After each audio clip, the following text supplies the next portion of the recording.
Hey everybody, welcome back to my channel. I'm Susan Lynn. I'm a psychic and a medium, and today is part 2 of my spirit guides answer your political questions. If you watched part 1, you're noticing something interesting, and that is that I'm wearing exactly the same shirt. That is because when I videoed part 1, it was an hour and change long, and I decided, why not? So I just took one long video and broke it into part 1 and part 2. I hope you enjoy it. Okay, let's move on. Jack 845 says, with the J6 bomber present on Jan 6, you say, did he enter the Capitol building? Was he on the J6 videos, the Jan 6 videos that were released? If so, will he be cut out of videos? And was he wearing same outfit? So that's really fascinating. First of all, I feel like the Jan 6 bomber was female. I don't think it was MTG, but I think it was a female. If it's not a female, it's somebody that has a very slight body and has the energy of a female. And maybe I'm wrong. You know, I could be all kind of wrong. I'm just telling you what I'm getting. And number 2, I don't think this person entered the Capitol building. This person's energy is not one of the rioters. This person's energy was almost like an aide, like somebody that was, I want to say, put to this. It's not a rabid it's weird to say this, but the person that did the bombs there wasn't rabid. They didn't have a manifesto. They were doing a job. It's almost like they were, you know, like a Trumper that got caught up in his energy, his charisma. I mean, if there is charisma around that, because that just makes me sick to my stomach. But anyway, got caught up in whatever that is, the cult, and felt like they were doing the right thing. It's the energy is grounded, is centered, is strategic. It's not crazy. Okay. So that person, in my opinion, what I'm getting from my spirit guides, did not enter the Capitol. They didn't enter the Capitol as part of that. The energy of the Capitol rioters has a specific energy to me. Okay. They were there as a person watching. They were there as a person watching. And it is interesting that you said, will this person be on the J6 videos? Because somebody else asked here, is there something that we're going to learn or be shocking from the J6 videos? And you guys have asked that a lot in various live political things that I've done with other readers. And the guides have said yes and no. It's not a flat no. There is something you and I are not going to pick up on. Okay. There's how many hours of that video footage? We're not going to pick up on it. But the powers that be have all the video footage. They've already seen it. It's not even shocking to them. I don't think it's not going to be anything shocking to them. And I don't think it's going to be anything shocking to us. However, there's a revelation. There's a revelation that happens. It could be a tipster sees those videos and says, imagine, you know, they're showing me right now that kid that turned his father in, and that father's doing time in prison. This is the energy. I see somebody in the bathroom talking on the phone. I have a tip. I saw the video from the released videos that Tucker Carlson had, but now Mike Johnson has released them. And there's a tip. So it is good. It is good that those got released, because somebody in this person's inner circle, maybe it's a kid, maybe it's a girlfriend. It feels like a woman to me. It feels like a daughter, a niece, a girlfriend, a side girl, something like that. They see it and they're like, oh my God, that was him. He was there. He told me he wasn't there, but there he is. And they call in. So I think it will produce more evidence, which is good. So we all thought it was bad, but it's really going to backfire on them, like so many other things are going to backfire on them. And then to just wrap up that Jan 6 bomber person, I believe the FBI knows who it is. I believe that they are waiting for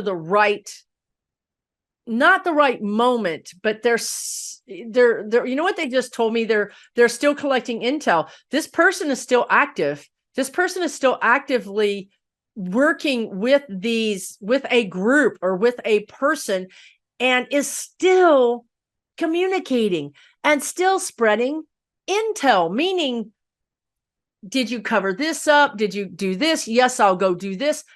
Still committing crimes. That's the first time I got that. And I've read on this a lot.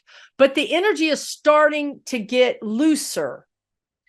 It's not so covered up. It's not so protected. Sometimes they protect the energy so much that I know even if I cracked the code, even if I pulled the curtain back and saw it, it would be a disservice. There's some things I don't say. I just don't want to say. I don't want things that shouldn't be out there to be out there, right? So sometimes, and honestly, sometimes I'll do a whole video. It's a lot of work. And then I'm uploading it and the guides are like, wait. And because it's a lot of work, I'm not receptive. I'm in resistance. So I literally have to can the video and then try to figure out the part that I went too far on. And sometimes that can take 2 days because I'm in resistance. I'm irritated that I have to go back and re-edit the video, find the part. Because I'm in resistance, they don't give me, go to the part where you said. I have to watch the whole video and then I can pick up the energy. And then I literally do it by process of elimination. I'm like, that's it. And I take it out, I edited it out. I download the video, upload the video. And then once I upload it, if it feels clear, I got the part that was bad. So I'm just saying, I'm not going to tell everybody everything. I don't want to have to edit this video. How about that? So I'm going to move on. A couple more questions. Ruthie 530 says, what do you think about the Establishment Clause in the First Amendment, which prohibits the government from establishing a religion? With Mike Johnson bringing his beliefs into everything he does, will this clause ever change? I don't have issues with being religious. I just don't want to ever see one religion being enforced. What I think is, what the guides are saying is, Mike Johnson isn't establishing a new religion. What he's doing is stomping all over the separation of church and state. So they're not worried about the Establishment Clause right now. Like if we don't do something about what's happening, 5 years, 8 years from now, yes. But right now, what's happening is the separation of church and state. And what they're saying is this is going to go before the Supreme Court. And they're showing me this could be a broader situation in the sense that they're showing me churches and their tax exempt status. That is going to go before the Supreme Court too, because these churches are espousing political beliefs, and that's church and state. Mike Johnson is espousing political religious beliefs. That's church and state. All these things that the states are doing, they're mocking, they're sticking their nose up, they're stepping and stomping on the Constitution.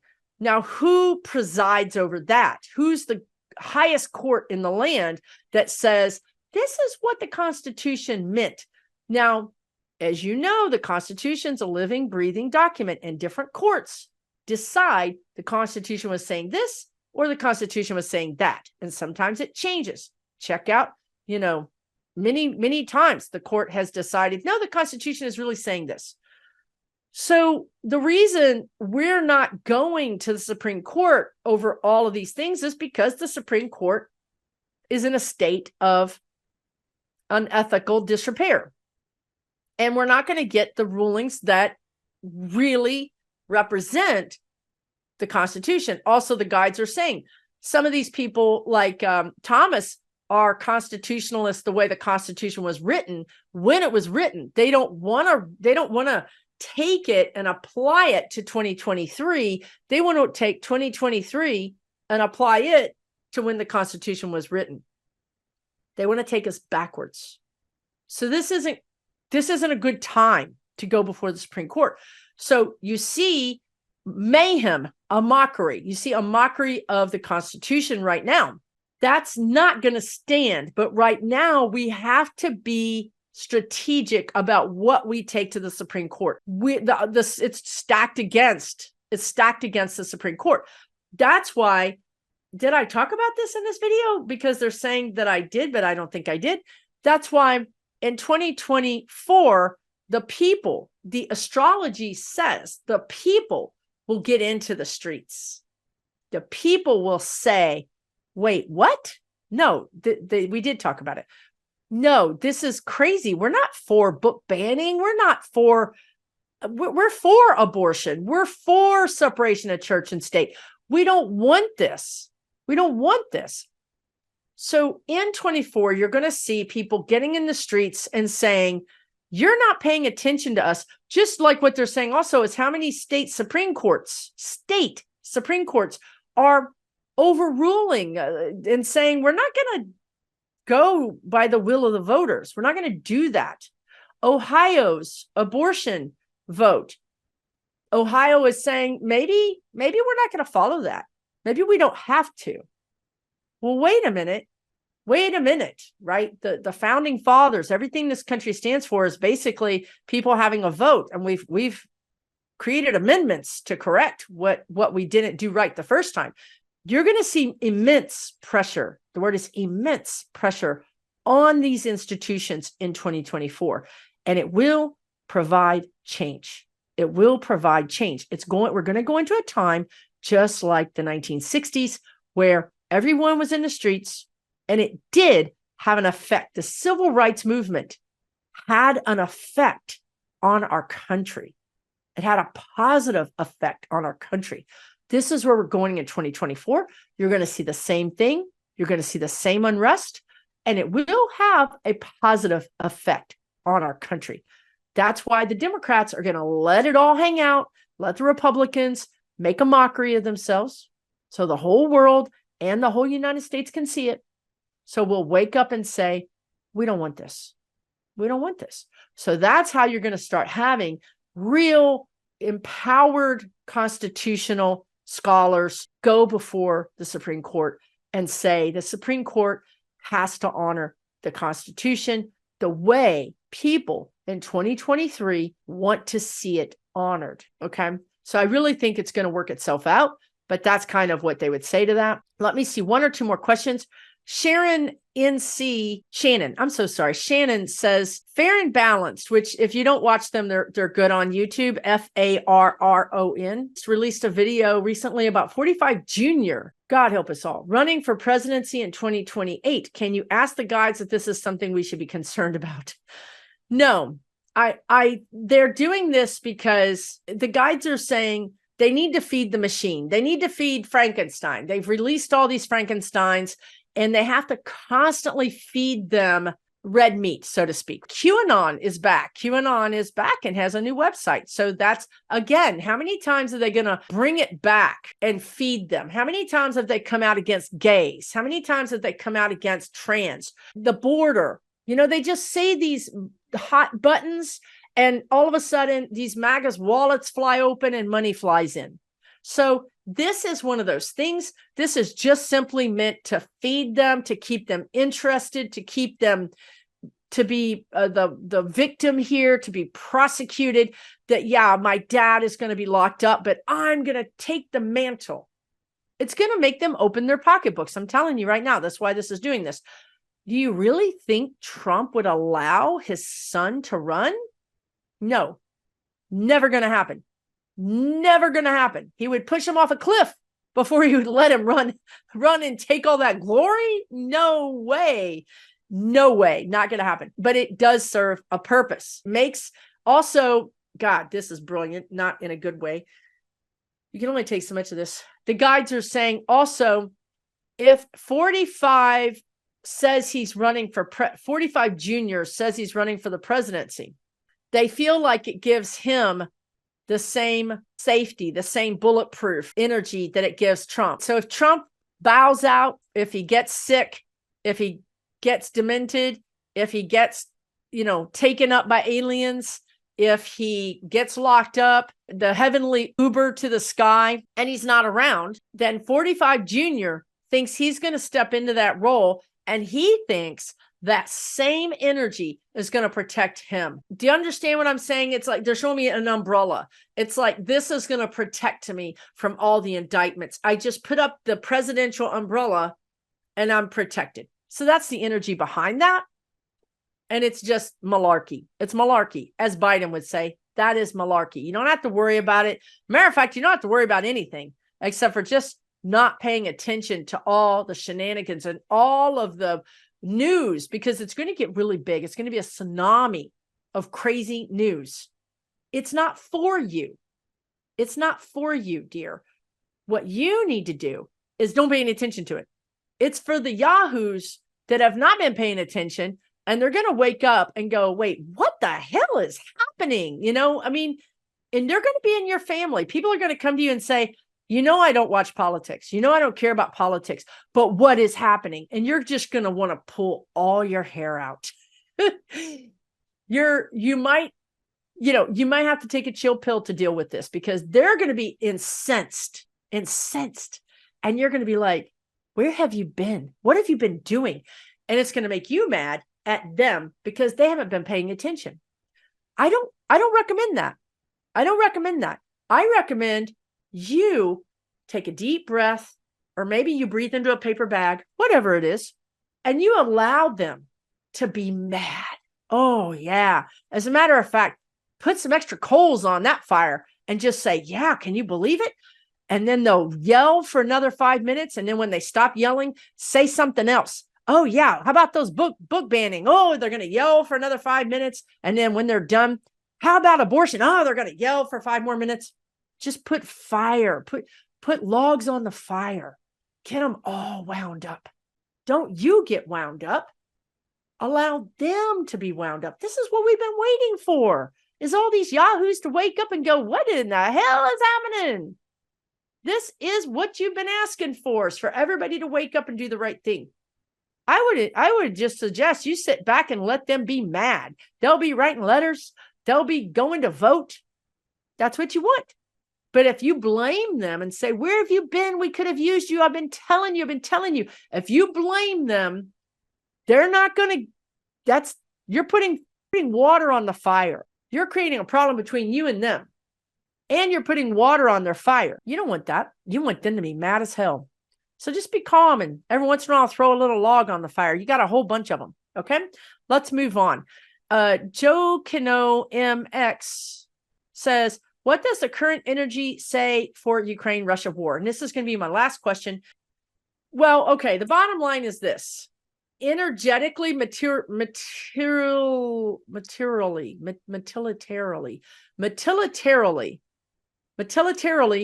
we are in an impasse.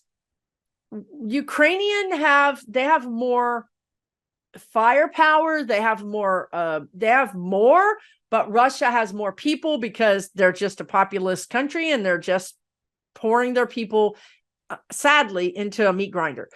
So we're in a little bit of an impasse. We're going into the winter, but what I see is something is going to happen to Putin. So what's going to break the impasse? What's going to stop the war? Something's going to happen to Putin. Somebody else asked this question later in the list. I do think Putin has had a heart attack or some sort of event. Let's just call it a cardiac event, whether it's a stroke or a heart attack, or I don't know. And I do think that he is languishing. The word they want to say is languishing.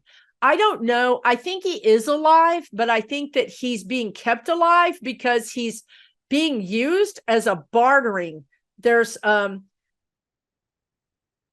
the powers that be, meaning the powers on his side, the powers on the other side, are negotiating.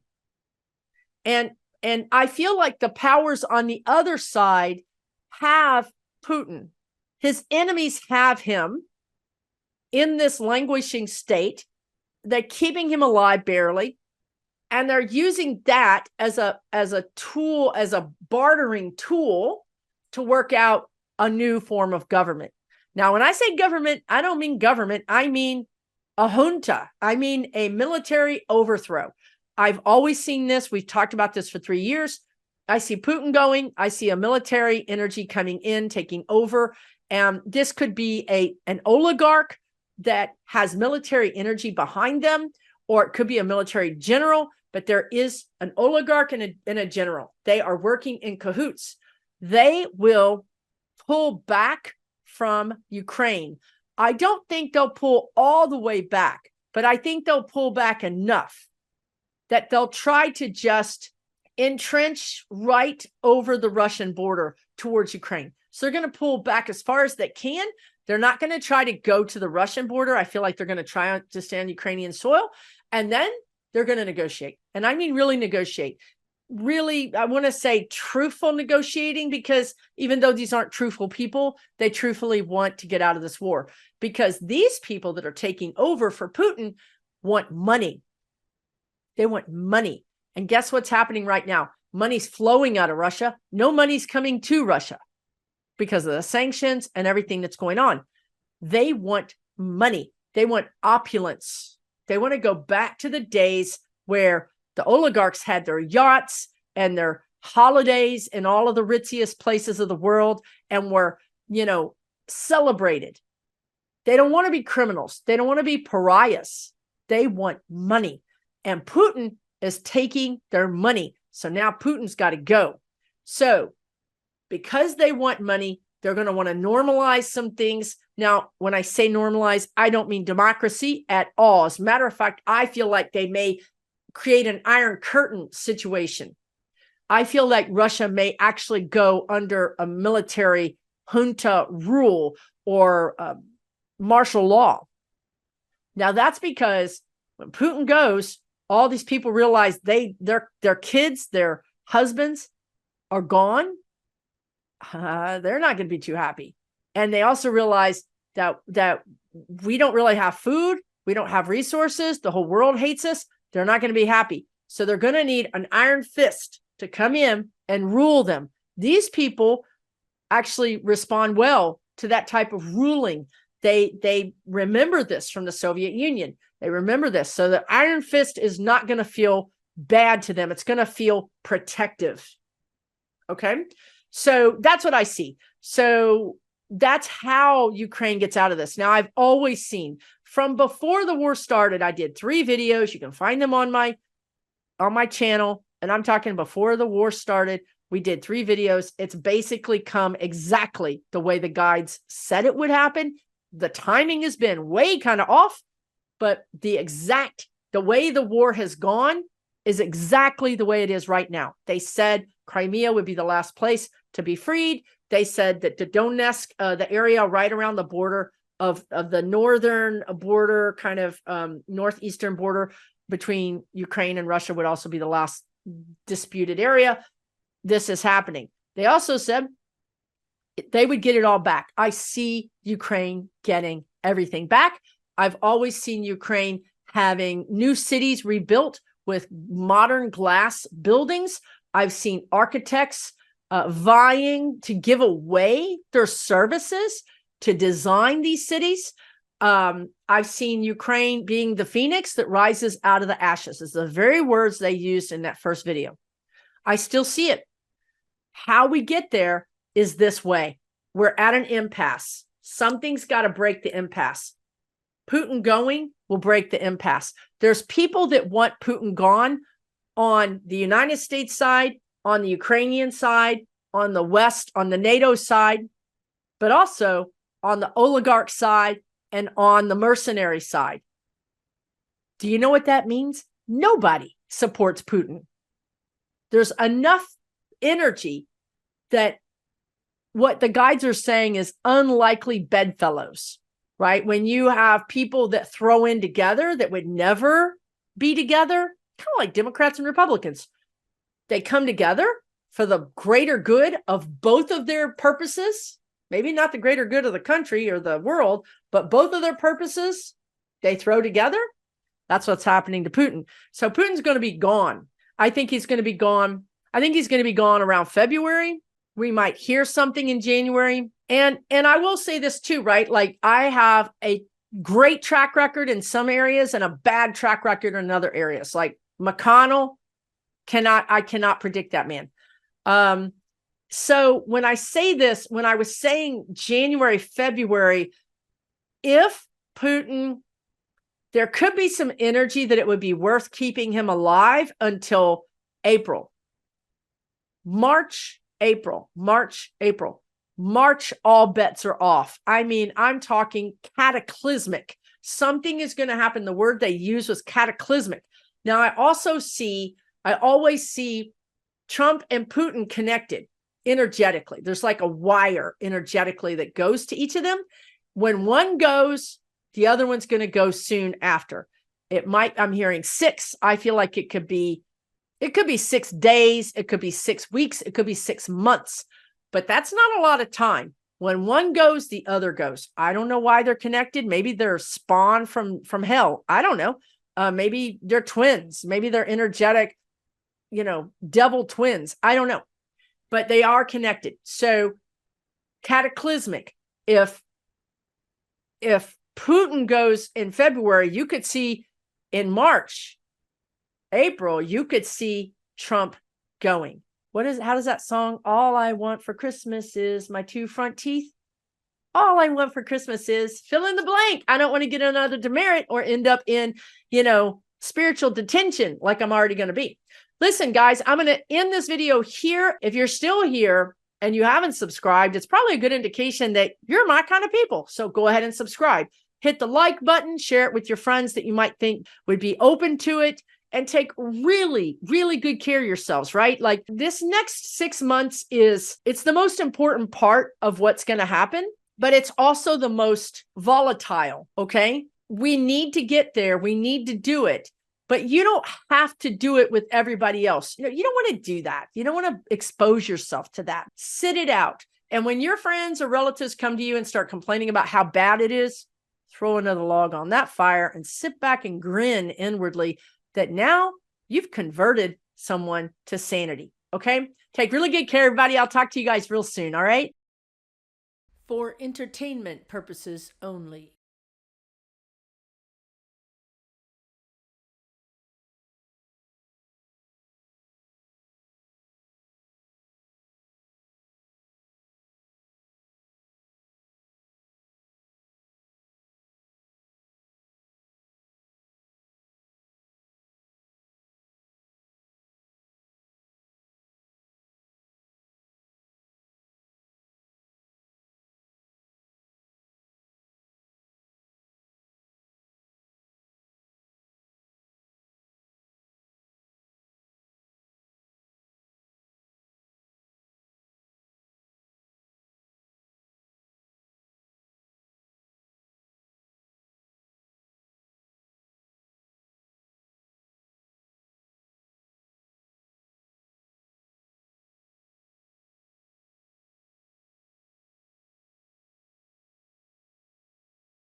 Listen, guys, I'm going to end this video here. If you like this, well, first of all, if you stayed to the end, or if you just woke up and you're like, Susan's still talking, that happens sometimes. It's okay. I totally get it.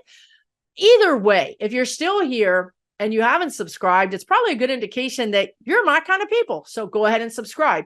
Hit the like button, share it with your friends that you might think would be open to it, and take really, really good care of yourselves, right? Like this next 6 months is, I don't know how to describe it. It's like, it's the most important part of what's going to happen, but it's also the most volatile. We need to get there. We need to do it, but you don't have to do it with everybody else. You graduated early. Let's use that analogy. You graduated early. Why do you want to go back to the rowdy high school where everybody's having food fights? You don't want to do that. You don't want to expose yourself to that, right? Sit it out. Okay. Take really good care, everybody. I'll talk to you guys real soon. All right. For entertainment purposes only.